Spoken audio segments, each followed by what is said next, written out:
Ladies and geriatrics, yeah, this is a proper old boy. 1973, according to the serial number list, so let's have a quick listen and I shall tell you what I can. Let's go.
Surely this is been time, and we'll start with the bridge.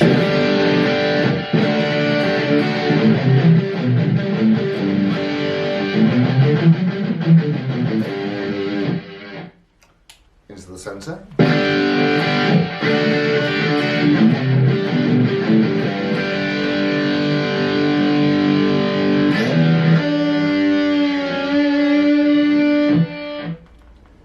And onto the neck.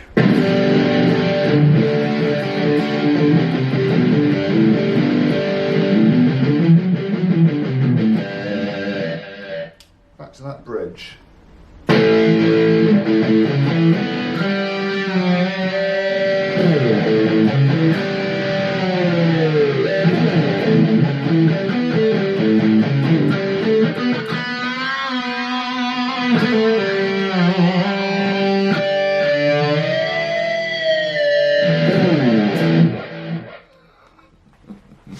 Okay, let's have a listen and see how it cleans up. And starting with the bridge.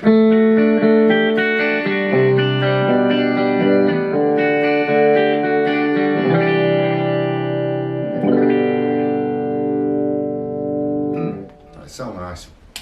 Into the centre.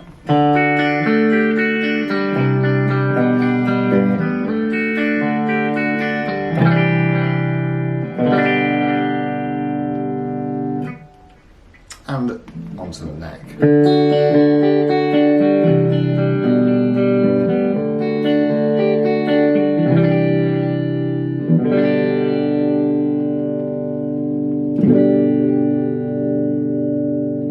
Tone pot works alright as well. As does the volume, but that's normal 911. Right, so let's have a jolly good look round. So a Norlin era, either 73 or 74 Gibson SGii. So this was the budget version of the SG standard. And I just want to show you the size of the headstock as opposed to a more modern SG. Isn't that a whopper? So let's go straight to the elephant on the guitar, which is the Kahler.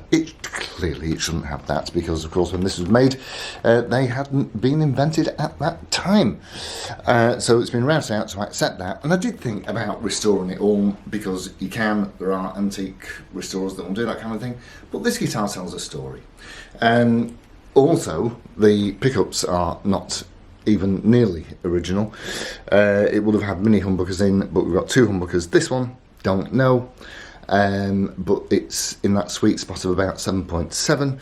This one is a Gibson pickup. This is what they call the pre-T-top, and these are the ones with the incorrect patent number stamped on them, and the patent number actually refers to a Gibson trapezoid tailpiece. So that's that. But like I say, the guitar has evolved over the years, and really, actually, this is probably stuck in the 1980s, and it's all the better for it. It just plays so well. What we actually do have missing at the top, well, I'm saying missing, there's a couple of holes in the headstock there where it's clearly had a locking nut, but that has been removed in favour of a bone item. So around the back we've got the 3 on a plate tuners. They are Gibson Deluxe, in fact, and that serial number is 204538 because that's going to be a bit tricky to read, I reckon. Unless you can. Anyway, and while we're here, look at the size of the loot. That is, I don't think I've seen one as big as that before. That is a proper chunky monkey. So yeah, Norlin era, and there is conflicting evidence or conflicting spec sheets about what these are made of. Some say a mahogany body, mahogany neck. I don't think that's a mahogany neck. I would probably plump for maple.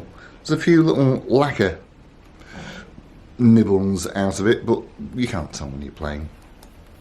And you know, the areas that we're always interested in, the neck body joints and obviously the neck head joint, all absolutely tip top. They've never had any damage I mean, there's a few little odds and sods, a few little nibbles hither and thither. Body wise, again, like I say, some spec sheets say mahogany body, mahogany neck. I reckon that, like I say, is a maple neck, and that this is probably alder or poplar, but I don't know. You can still see the stud mounting bushes for the original wraparound tailpiece, should you ever want to restore it, but, you know, it's a child of its time. The Kahler Flying Tramp, by the way, works absolutely impeccably, and oh my, they're a breeze compared to a Floyd Rose to restring. The thumb wheels I've replaced. I've got all the original ones. One of them broke off. Although it does actually still work, it still goes in, but it's not the full length. And I managed to, luckily, get these. So anyway, that's that. So all present, and they all work nice and smoothly. So if you are looking for one of these, just check everything works, especially the electrics. You get 1 volume, 1 tone, and 2 little slider switches here. Up is in the on position, down is off, obviously. So you've got about 15.5 popping out here, 7 3/4 here, 5.5 in, you know, with both of them on resistance wise, and exhaust pipe on the little plate there. So obviously the Gibson SGii standards of this time would have had 4 knobs there and a toggle switch instead of this plate arrangement that we've got here, and you've still got the original thumb bleeders on. The knobs won't be original, they're witches' hats, I believe, but didn't have any, so that's what's on. Nice and shiny. There's a few nicks and knocks. It's certainly had a life, but like I say, it tells a story. And another reason that I was reluctant to do anything to it is because it plays so well. And even though, so you've got a Brazilian rosewood fretboard, and there are a few, you know, there's a few areas of finger wear in them, but you can't tell when you're playing. Mother of pearl dot inlays. And yeah, so, like I say, restoring it might have been all well and good, but it might not have played as well as it does right now. And it sounds awesome. Oh, I'd hope you agree. So, with all of that said, I shall bid you fun farewell. Thanks for tuning in, and I'll see you on the next one. Adios, amigos. Ta-ra.